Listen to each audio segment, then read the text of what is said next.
Outline, la esencia de una canción, un destello bomba. Hoy presentamos La Servilleta. Es inconcebible un radio sin música. Los autores y compositores son clave para la gran historia del radio. Pero en este destello hay varias chispas. Cuidado, con un pequeño detalle. La radio como una canción, hay que escucharla. Pues efectivamente, Gil Rivera, muchas gracias por estar en Outline, Gil. Muchas gracias a ti, Jaimito. Gracias por la ventana. No, al contrario, gracias por tu tiempo y palabras. Tu primer acercamiento al radio, ¿cómo fue? ¿Cuál es tu historia en relación con el radio, Gil? Con el radio es algo maravilloso. A mí siempre me ha parecido que es el medio más importante de todos los de comunicación, porque te enriquece. Además, entendemos que la televisión tiene mucha imagen, etcétera, pero en el radio hay una riqueza que no la vas a encontrar en ningún otro medio. Ajá. Yo tuve la fortuna de que cuando era muy pequeño empecé a cantar y tuve el acercamiento de tener programas de radio allá en mi tierra. No como protagonista, pero sí participé por ahí en algún evento de los que hacían de música. ¿Cuál es tu tierra? Oaxaca. Eres de Oaxaca. Ok. Así es. ¿En qué edad empezaste a cantar? Mira, yo debo haber nacido cantando sin que se oiga presuntuoso. Sí. Porque mi papá canta. Mi papá fue un gran cantante, un declamador, un actor, comediante, etcétera. ¿De nombre? Mi mamá también. ¿De nombre? Bueno, mi papá se llamaba Gilberto Rivera. Sí. Tuvo fama como con el nombre de Farolito porque él era comediante. Sí. Hacía todo lo que te estoy diciendo, pero estamos hablando del tiempo de las carpas en las que un actor hacía 4 o 5 papeles dentro de la compañía, Sí. porque a veces hasta tenías que ser tramoyista, o sea, era otro tiempo de trabajo. Y primero a veces eras primer actor en una puesta teatral y luego salías cantando con alguien más en un dueto y tenías tu papel de comediante. Entonces, ¿en qué año estaba actuando Farolito? Farolito debe haber estado actuando más o menos en los 45, 1940 por ahí, Sí. 45, 50. En Oaxaca. Así es. Yo, no, en todo el país. En todo el país estaba de gira. Claro, las compañías eran movibles, las compañías iban de pueblo en pueblo. Sí. Y se montaban carpas, traían camiones con cosas, hacían una especie de circo, donde por supuesto que no había cirqueros, sino había puestas teatrales. Se hacía como un teatro con sillas en campos que estaban, no sé, baldíos o en estacionamientos o cosas así. Sí. Eso fue una parte hermosa del espectáculo en todo el mundo. ¿Cómo no? Y en México había varias compañías que hacían esto. ¿Y tú acompañaste a tu papá de gira? No, nunca. No, todo esto fue antes de que yo naciera. Ah, Él ok. precisamente abandonó esta profesión cuando se casó con mi mamá. Y entonces se dedicó solamente a la música. Ajá. Pero antes de eso, él ya había tenido un poco de fama como comediante y como actor. Entonces, se quedó en la música. Se quedó en la música, sí, claro. Como cantante. Como cantante, como trovador, como cancionero, que fue el primer trabajo que tuve yo lo heredé y me parece a mí que fue la mejor escuela que he tenido en mi vida. ¿Te acuerdas las canciones que cantabas de niño? Sí, claro. Muchas de ellas eran, por decirte, rancheras, porque veíamos mucho cine nacional. Sí. Yo vivía en la manzana donde está el Teatro Macedonio Alcalá. En la parte de atrás había una casa de huéspedes donde vivíamos nosotros, un edificio muy bello que ahorita es la Fundación Harp. En aquel entonces era una casa de huéspedes. Y a la vuelta, sobre la misma manzana, estaba el teatro, que en ese entonces no funcionaba como teatro, era un cine. Y nosotros, yo creo que 2 o 3 veces a la semana íbamos al cine y los domingos a la matiné. Y por supuesto... ¿Qué películas te acuerdas de la matiné? ¿O del cine? Pues no sé, los Cinco Halcones, muchas en inglés que tenían, ¿cómo se llama? Letras. Sí. De chavito y en las matinés casi siempre eran mexicanas las películas. ¿Algún título? No sé, como te digo, El Águila Negra, Los Cinco Halcones. El Águila Negra. Déjame ver. Sí, claro. Ajá. Había una, híjole, me pones a La historia Capulina. Viruta y Capulina. Sí, claro.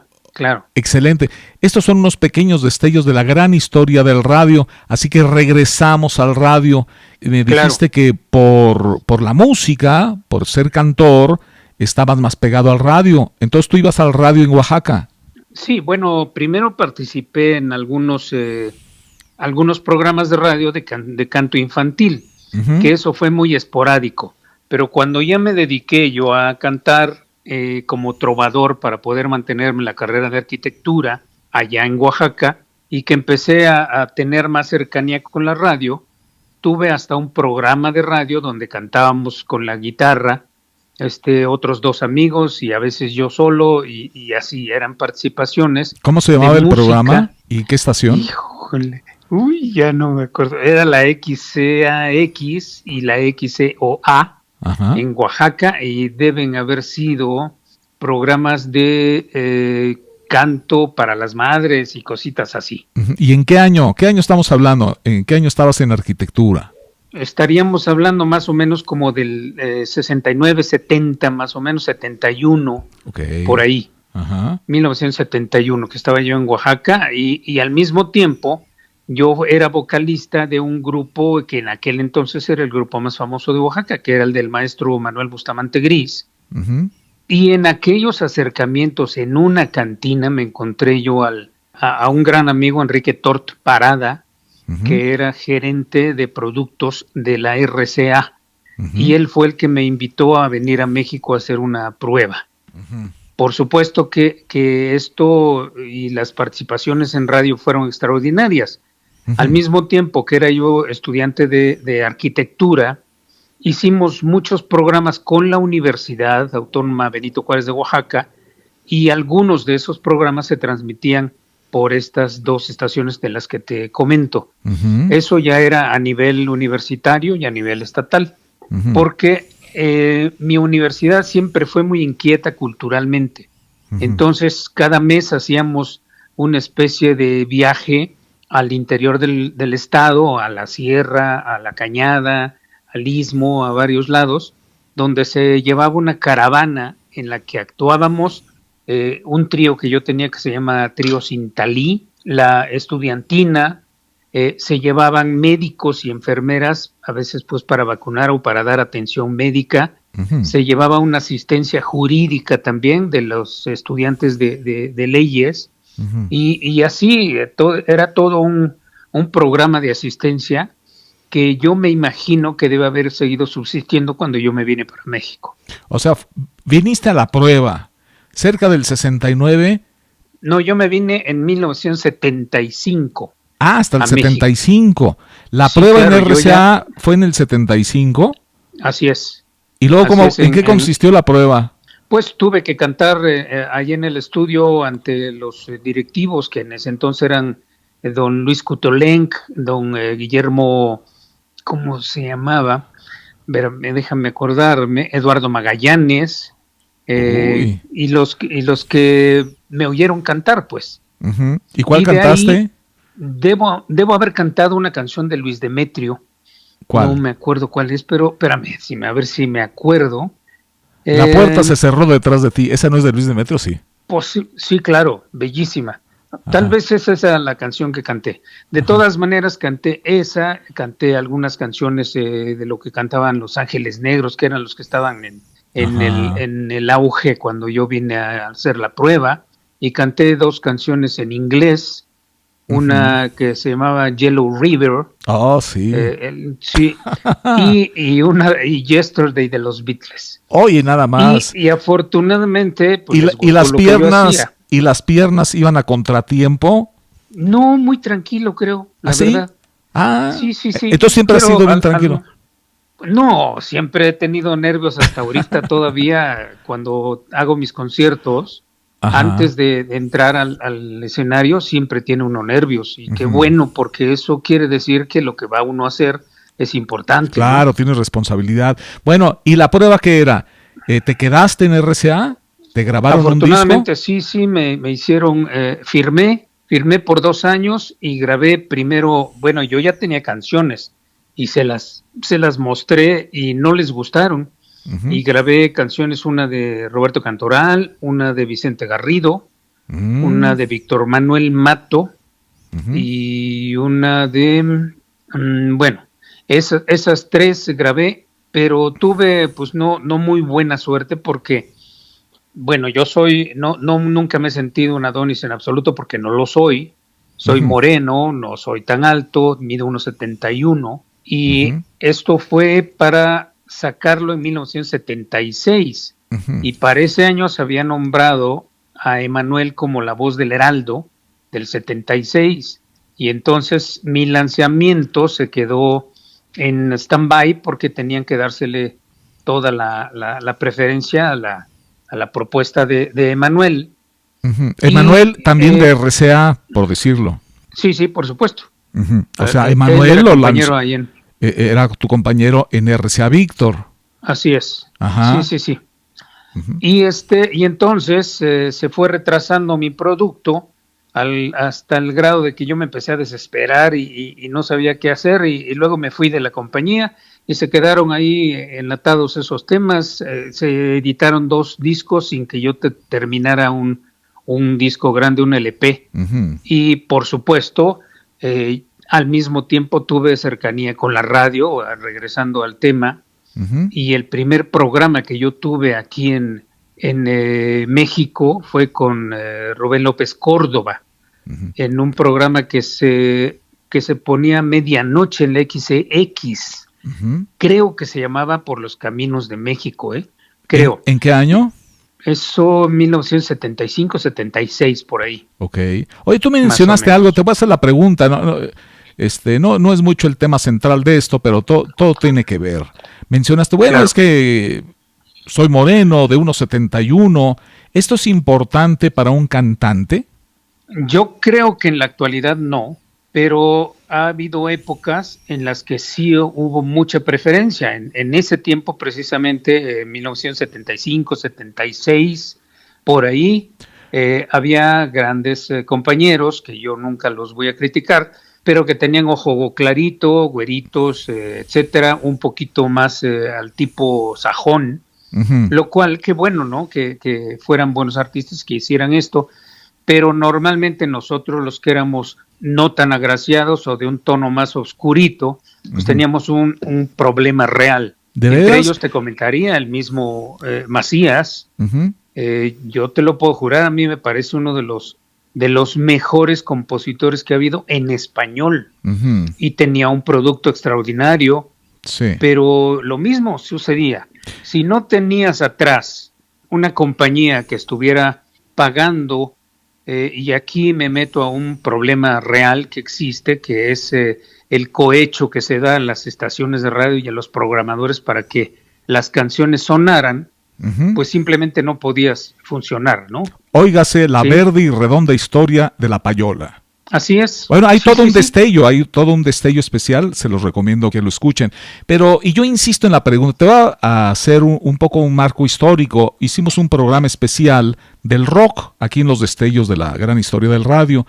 Entonces, con Toño Carrizosa lo hicimos. Entonces, él decía que la historia del rock era muy importante porque los grupos de rock en México en los 60 tenían 14, 15 años. Entonces yo le dije, mira, pero yo pienso que el público no les pregunta la fecha de nacimiento a los cantantes. Y yo insisto, pienso que el público en general no le pregunta ni la fecha de nacimiento, ni de qué color son, traen lentes, o si usan antiparras, o si les gusta la cocina o no, simplemente tienen un producto y les gusta o no, lo aceptan o no. Eso yo pienso, me estoy atreviendo a pensar por el público en general, es un atrevimiento. Pero la pregunta hacia ti, Gil Rivera, es, ¿lo que estás mencionando es un problema del cantante?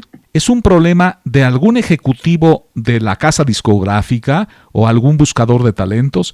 ¿Es un problema de algunos directores de programación de radio o de algunos locutores, del público o del todo?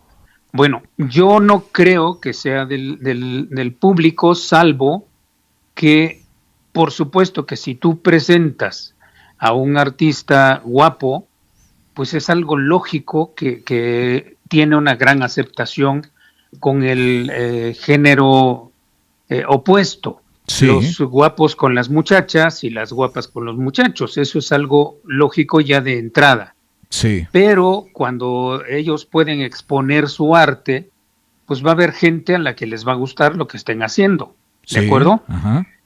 Yo siento que en el tiempo en que nosotros estaba dominado por la televisión.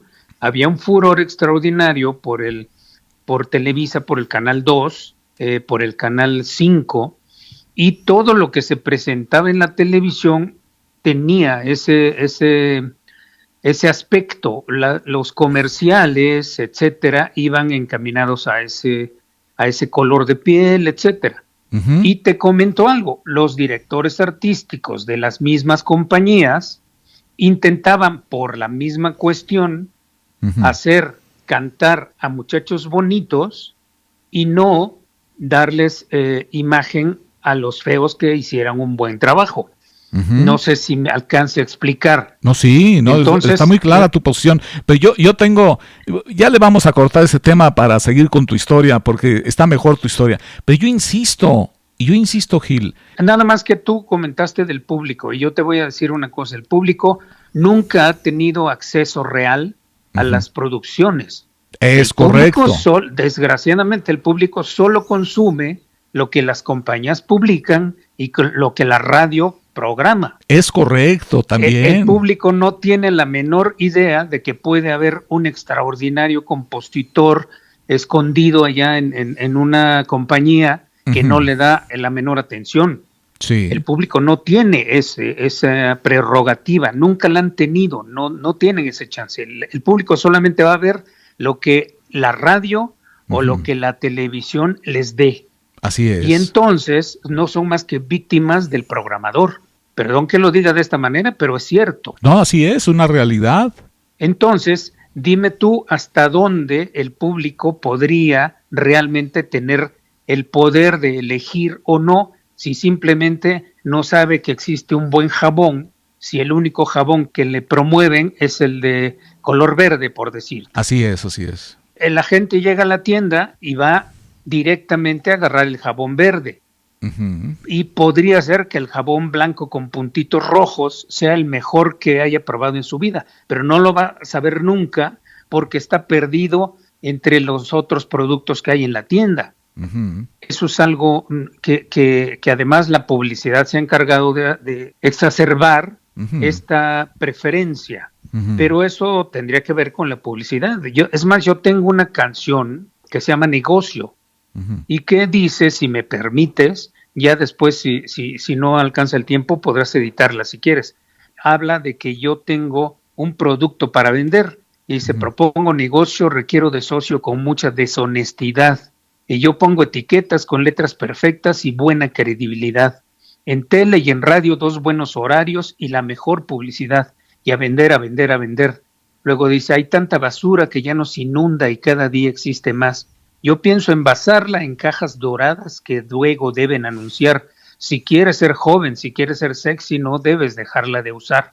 Y a vender, a vender, a vender, a vender. Estoy hablando de que por medio de la publicidad, por medio de la promoción, tú puedes vender porquería, puedes vender basura, porque si la pones en cajas bonitas, en ojos verdes, etcétera, puedes hacer con ella lo que quieras y la gente se va a tragar ese cuento. Y por un tiempo, por un tiempo. Mientras la gente no tenga acceso al buen producto, va a ser siempre. No, porque al final de cuentas el público tiene un criterio y va a decir, bueno, ya me di cuenta que esto es basura, yo no quiero eso. Pero solo se pueden dar cuenta cuando lo notan. Ajá, claro. Cuando lo conocen. A eso, sí, por eso decía, mientras no se den cuenta que existe otro producto, van a seguir consumiendo el mismo. Eso es algo natural, Jaime. Sí, así es. Perdón que hable de esa manera, pero eso es cierto. Y en este sentido, la radio, a quien amo, pues tiene mucho que ver con que en México la música, la composición, casi siempre tuviera un nivel de escritura bastante pobre. Y estoy hablando de la mayoría, porque siempre hubo grandes productos. Pero me refiero que si normalmente era eso, simplemente se debía a la famosa payola. Y eso que estás hablando de los 70s, 80s y 90s, que es la fuente, y de los es una, 2000, es una fuente inagotable de talento y de compositores y de cantantes, y yo pienso le puede poner una etiqueta de buena música en México. Sí, mira, Jaime, yo creo, mira, como dirigente te puedo asegurar que hay extraordinarios compositores. Ha habido extraordinarios, los hay y los va a haber, y México es un semillero, pero sucede la misma cuestión ahorita. ¿Por qué dijiste, perdón la interrupción, por qué dijiste voy a aprovechar, dirigente, ahora como dirigente, ¿tienes algún puesto en la Sociedad de Compositores? Tengo entendido, pero ¿cuál es? Soy vocal del Consejo Directivo de la Sociedad de Autores y Compositores. ¿Y ya desde hace mucho tiempo? Sí, ya son bastantes años. He tenido pues no sé, la suerte o la fortuna de que mi trabajo ha sido bien recibido por los compañeros y he sido reelegido 4 veces. ¿Y esto en años cuánto tiempo es? Son 4 años, es un cuatrienio lo que pasamos al frente del Consejo Directivo. O sea, eres parte del Consejo Directivo desde hace 16, 20 años. Por ahí, sí. Oye, voy a aprovechar, y perdón la interrupción, por favor, platícanos, Gil, ¿cómo es el inicio de la Sociedad de Compositores en México? ¿Por qué se da? ¿Por qué nace la Sociedad de Compositores? Bueno, yo creo y he platicado con mucha gente y afortunadamente fueron muy amigos míos los antiguos presidentes y dirigentes de la sociedad, y sé perfectamente que en México pues no se pagaba el derecho de autor. Y más o menos en los años 30 y tantos debe haber empezado a tener inquietud los compositores pues por tratar de ganar dinero legítimamente del uso de su música, ¿no? Entonces hubo esas inquietudes que dieron fruto a la creación de un sindicato de músicos y compositores por ahí por los años más o menos, yo me imagino que 38, 40 y tantos. Músicos y compositores. Sí. Los dos juntos. Y alrededor de los años 44 por ahí, tengo entendido que el maestro Esparza Oteo estuvo en la Sociedad de Compositores de Francia, porque él viajó por cuestiones políticas y se fue dando cuenta de que en las sociedades de gestión colectiva de los países europeos ya el derecho de autor tenía un nivel de concientización muy alto. Y lógicamente con esas ideas, platicando además con los inquietos de México, se reunieron 4 de ellos o 5 y empezaron a darle forma a esto. Ellos, pues todos lo sabemos, el maestro Mario Talavera, el maestro Ignacio Fernández Esperón, el mismo maestro Esparza Oteo, sí. Y por ahí el maestro Gonzalo Curiel, por decirte que tenía una orquesta, creo que se llamaba el Comando de la Música, una cosa así. Y ellos, con una inquietud muy grande, formaron ya el Sindicato de Compositores de México en los años de 44, 45 por ahí. Alrededor cuando esto se dio a la luz y que no podían cobrar porque la figura jurídica de sindicato no les permitía hacerlos, e informándose de cómo funcionaban las sociedades europeas, entonces se dieron cuenta que era necesaria la creación de una sociedad de gestión colectiva.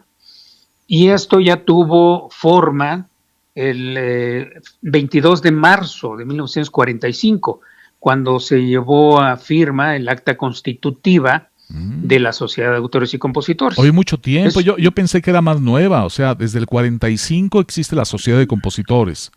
Sí, el año pasado cumplimos 75 años. Felicidades. Gracias, muchas gracias.